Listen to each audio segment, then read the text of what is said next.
Up to this point in this chapter, you have used relational operations and logical variables to compare the gas prices in two countries. Now consider that you want to compare one country's gas prices with the gas prices in each other country. How could you do this in MATLAB? For this, it is helpful to start writing scripts that can loop over a section of code repeatedly. This will allow you to use the analysis you performed for comparing France to Germany and repeat that to compare France to each other country individually. There are several mechanisms in the MATLAB language that allow you to control the flow and execution of your code, such as branching or looping constructs. These constructs allow you to write more sophisticated MATLAB programs that can do things such as change behavior based on the input or repeat an analysis. Several words are reserved in MATLAB as keywords for defining these programming constructs, and they are always displayed as blue text to indicate that they are keywords. Keywords are reserved words that cannot be used as MATLAB variables. You will get an error if you try to use them as variables. For a complete list of all keywords, use the command isKeyword. In the next few sections, you will use these programming constructs to validate a user's input and compare one country's data with all other gas price data by repeating a section of code in a loop.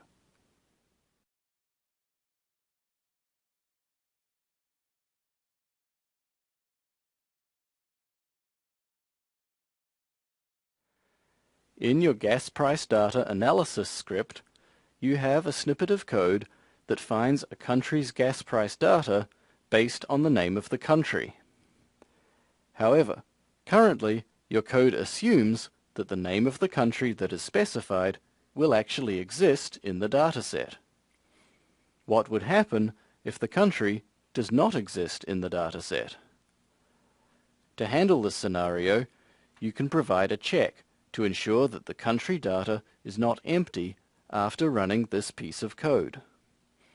Then you can choose to perform further analysis only if the country data is not empty. To accomplish this, you can use the Ifelse programming construct. An if statement in MATLAB contains the syntax shown. The keyword if is followed by a logical condition, which determines whether or not the code within the if statement is to be executed. Each if also contains an end keyword, denoting the end of the if statement. An if statement can also contain an else section. The code within the else section is executed only if the condition specified is not true. So in the example shown, the value of y will be 1 when the value of x is greater than 5 and 0 otherwise. Returning to the issue of non-existent country data, one way to determine if the country data will exist or not is to check to see if the column index variable is empty. If it is not empty, then the program can continue on as it normally would. Otherwise, the program should stop and alert the user that the country name was not found in the dataset.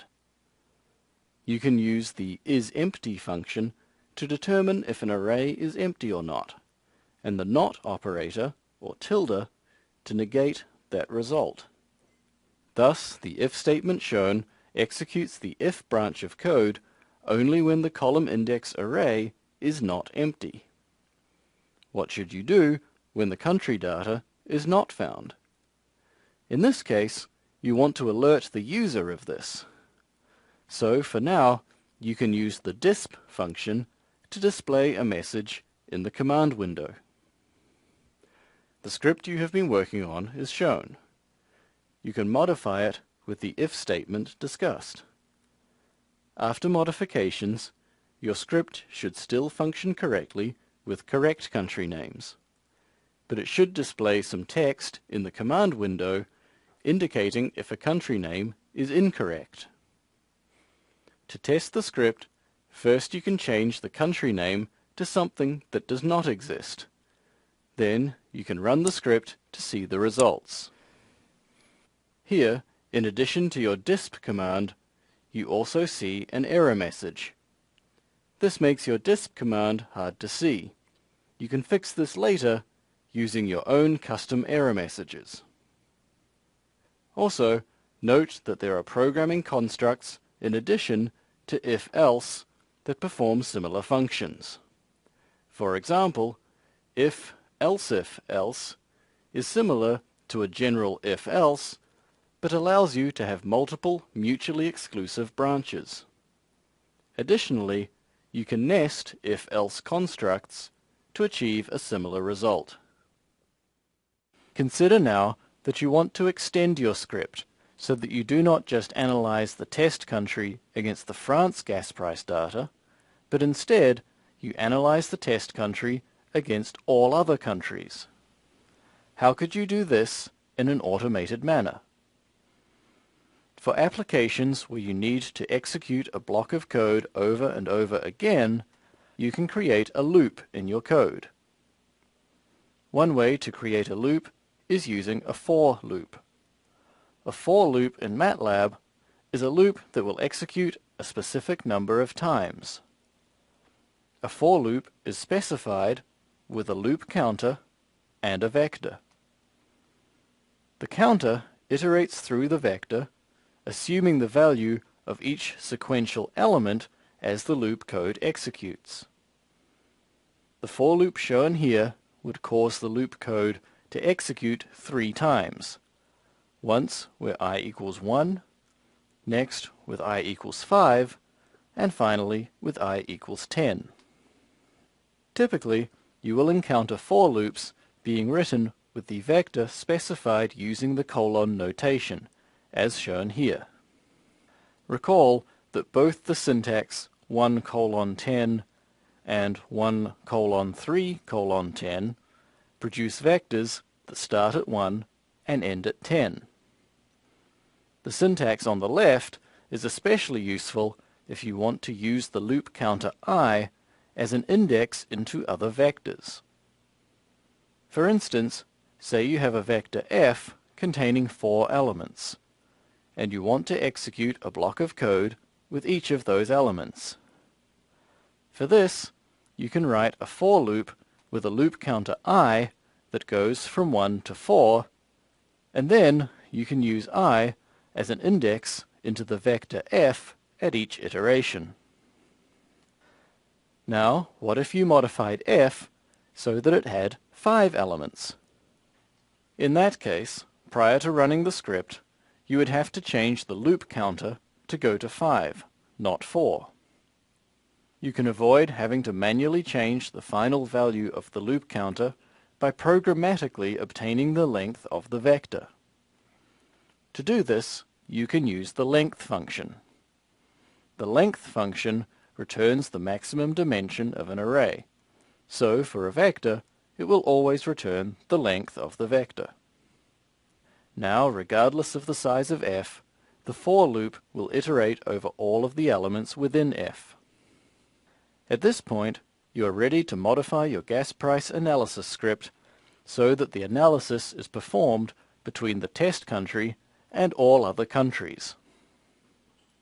First, create a for loop that iterates over every country within the country names variable. Next, use the loop index to obtain the name of the country being tested against and the data that is associated with that country. Finally, replace France with the country being tested against. Note that this will require that you add another input argument to the fprintf command. Now you can run the script and see the results.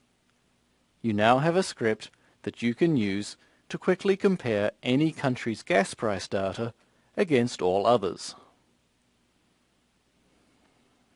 As you have just seen, a for loop is useful when executing a block of code a known number of times. Note that there is another type of loop, a while loop, which allows you to execute a block of code indefinitely until some condition is met.